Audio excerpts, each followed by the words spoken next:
Les temps de supervision. Pourquoi avoir inclus d'emblée la supervision dans notre offre de formation et comment cette supervision s'organise? Déjà, rappelons les objectifs de cette supervision. C'est d'apprendre à analyser un entretien. Repérer aussi dans cet entretien ce qui est motivationnel de ce qui ne l'est pas. Définir pour vous des pistes de progression pour votre pratique professionnelle. Bénéficier également non seulement du regard d'un tiers expert, le superviseur ou la superviseuse, mais aussi de vos pairs. D'être accompagné dans la mobilisation de vos compétences en milieu réel d'exercice et augmenter votre confiance à pratiquer l'entretien motivationnel. Pour que tout ça puisse se faire, il va être essentiel de soigner le cadre sécure dans lequel ces supervisions sont animées. Et ça, c'est du rôle de nos superviseurs, formés spécifiquement à cet accompagnement formatif. Au niveau de l'organisation, ces temps de supervision collective sont finalement des temps d'analyse de la pratique. Chacun va utiliser un enregistrement audio d'un de ses entretiens professionnels pour pouvoir repérer ce qui est entretien motivationnel de ce qui peut être amélioré. Et chacun apporte également son analyse au reste du groupe pour chacun des entretiens.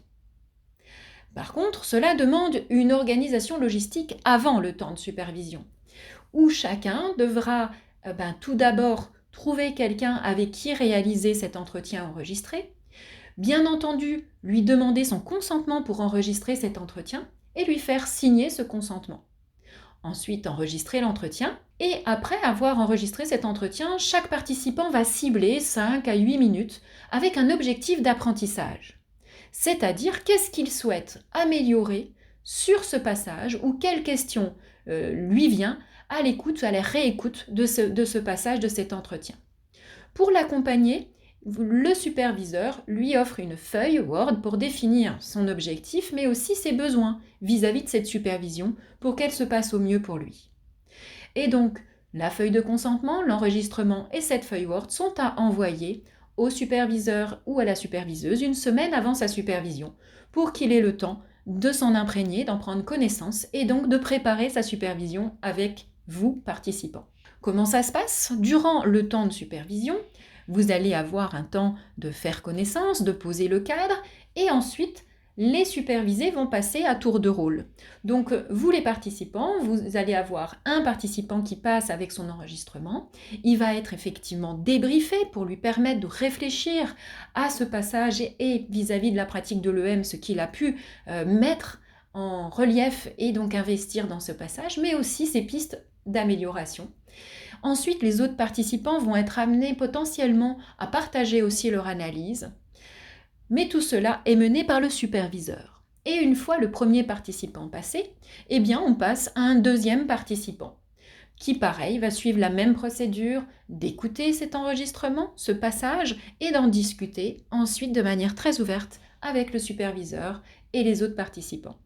Et ainsi de suite jusqu'à épuisement des participants.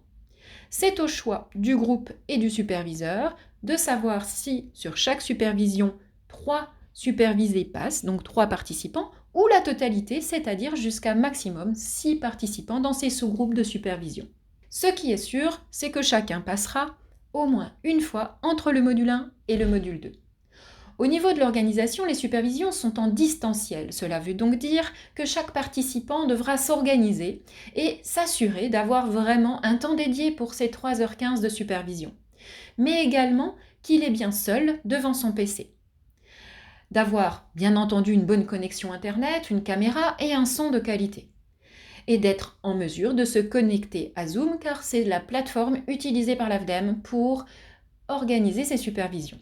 À bientôt! Et je vous remercie pour votre attention.